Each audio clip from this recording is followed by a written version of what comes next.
Greetings, my name is Mr. Good and Kinky. This is a video response for G-Man's There Are No Good Peephole.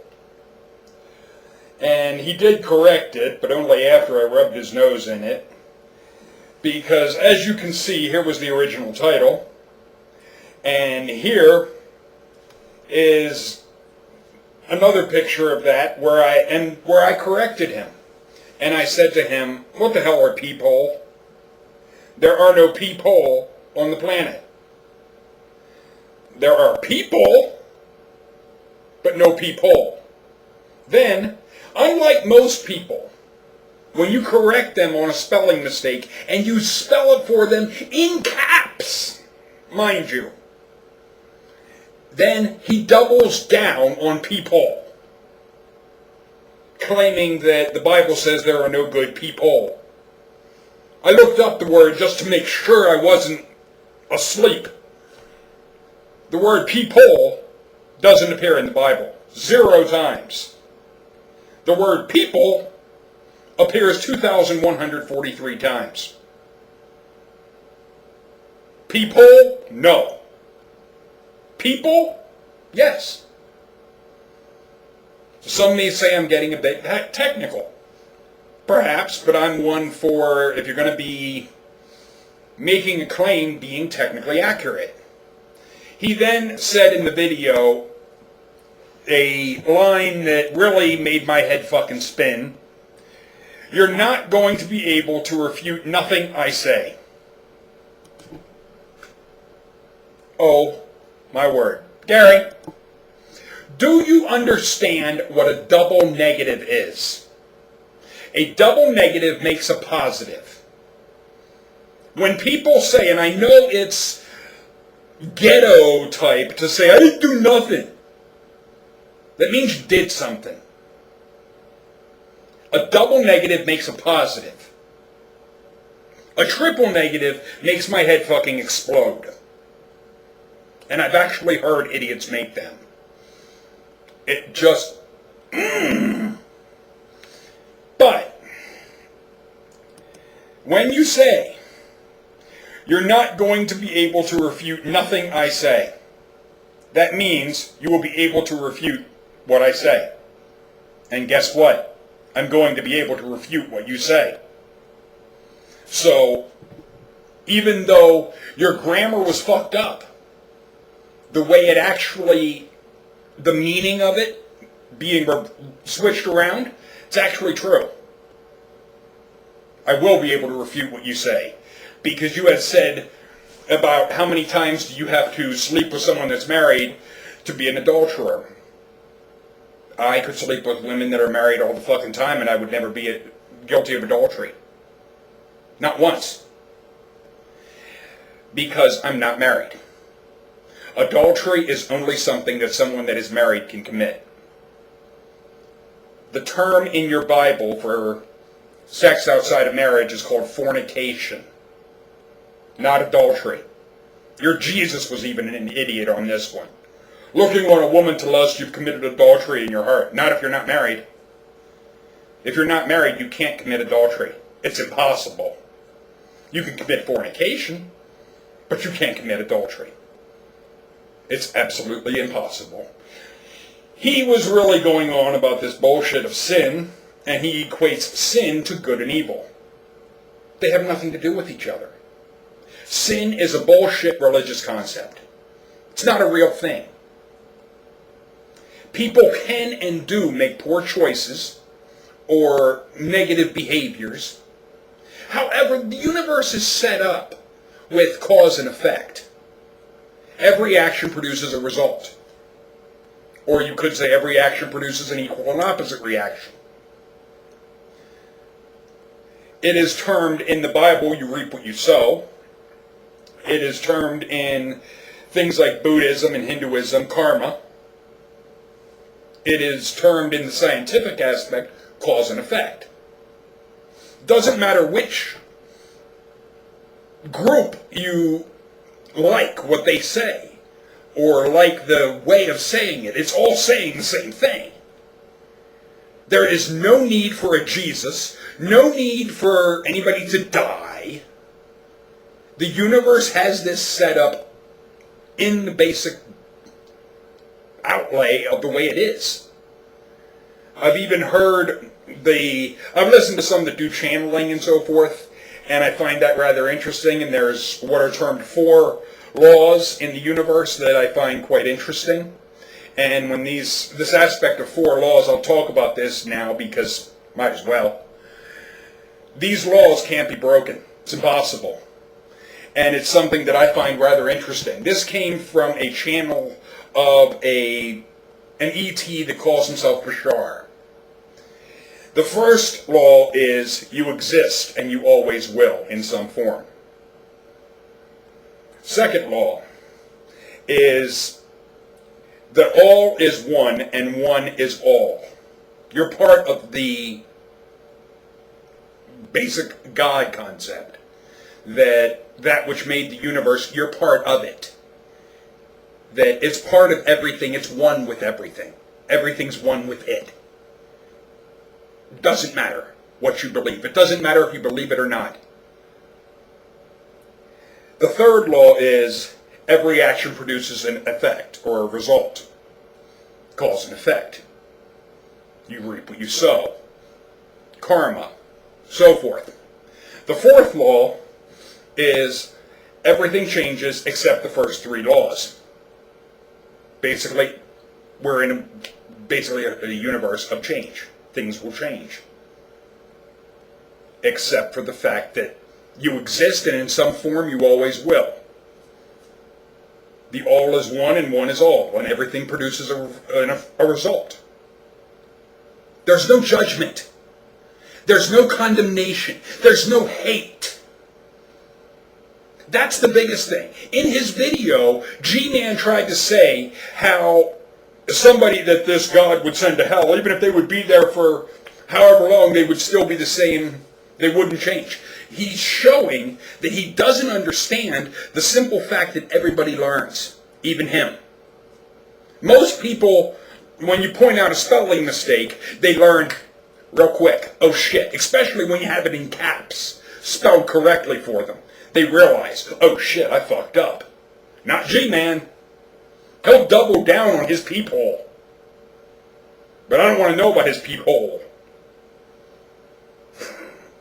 Yeah, I know. Doing a play on words there, but fuck it. The thing is, the idea, what he is buying into, and I'm not trying to change his beliefs. I'm not. I really don't care. What I'm trying to do is draw to people's attention the flaws and the mistakes in his way of thinking. It is a very, do as I say or I'll hurt you mindset. He is one that, if you don't do what I want, I'll beat the hell out of you. That's how he thinks. I wouldn't be surprised if he hits his wife. Wouldn't surprise me one bit. Because he goes along with the iron-fisted, you're gonna do what I want, or you're gonna get it. And that is not loving. That is simply violent. That is simply sick. That is the type of shit that is seen so much from Christians. That is what gets me riled up. Because I've had incidents. There was one years ago. I was talking to a woman on like a Yahoo type of chat, and I could hear, it was on mic. I heard in the background. She was in California. I was in Pennsylvania. I was so pissed. If I could have bilocated and moved from PA to California where that happened, I'd have beat the fuck out of whoever hit her. I heard it. It fires me up. The thing is, shit like this is common. The violence is common with Christians. It is one of the things that pisses me off to no end. I have no patience, no tolerance for a guy that would hit a woman. Someone that resorts to, do as I say or you're gonna get it. Someone like that, my attitude is, fucking bring it. Don't go after a child. Don't go after a woman. Come after me. It really fires me up. Because that is a real coward. It's someone that only goes after those that are weaker than them. And that goes right in line with this God bullshit. The God he's going by is not real. I want everybody to be aware of that. It's not real. A God that would act like that is human. It's not a real being. You don't have to be scared of it. It doesn't fucking exist. It is a human construct of people like him that want to go by, do what I say or I'm going to knock you out. That's how he thinks. That's the only thing that gets through to him, is violence. I don't care, Gary, how violent you have been. How much you might have been abused. I don't give a fuck. It does not give you the right to push that iron-fisted, bloodthirsty, do as I say or I'll hurt you mindset. It doesn't make it moral. It doesn't make it right. It can be understandable as to why you buy into the type of thinking that you do. And I use the term buy into. Don't buy into what he's selling. Because what he's selling is hate, violence. It's not love.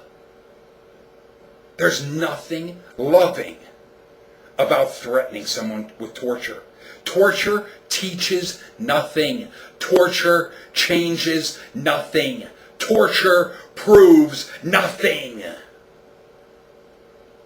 The only thing it does is show how sick and evil the one doing the torturing is. Gary, you're really making it easy for me at this debate to tear you apart. The gloves will be off. Don't think I'm going to be nice to you. Everything that you're spewing, it's going to come back to bite you in the ass. Cause and effect. I guarantee it. I'll publicly humiliate you.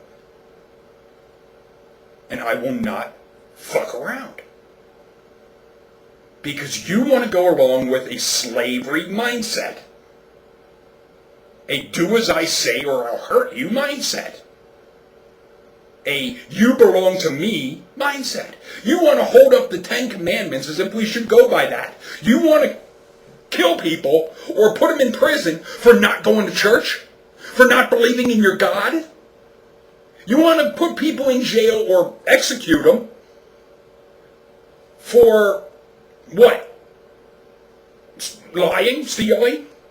Those are the only two, by the way, that are actual laws in our society. The others, coveting. Coveting is just a matter of, hey, I like what they have. Doesn't mean you're going to steal it. It might mean, hey, I'm going to work harder so I can get that too. I like that. Coveting deals with what you think. That's thought crime. The 10th commandment. Thou shalt not covet thy neighbor's house. That's property. His wife, that's property. You think women are property, Gary? And also in that commandment, his manservant, his maidservant. You want slavery, Gary? People owning people? It's in your 10th commandment. You want to hold that up as if we should go by that? If we went by that today, the United States did for a while. It was called slavery. A black kid that's in favor of people owning people. Your ancestors would be pissed. My ex-girlfriend would want to smack the shit out of you. That's absolutely appalling.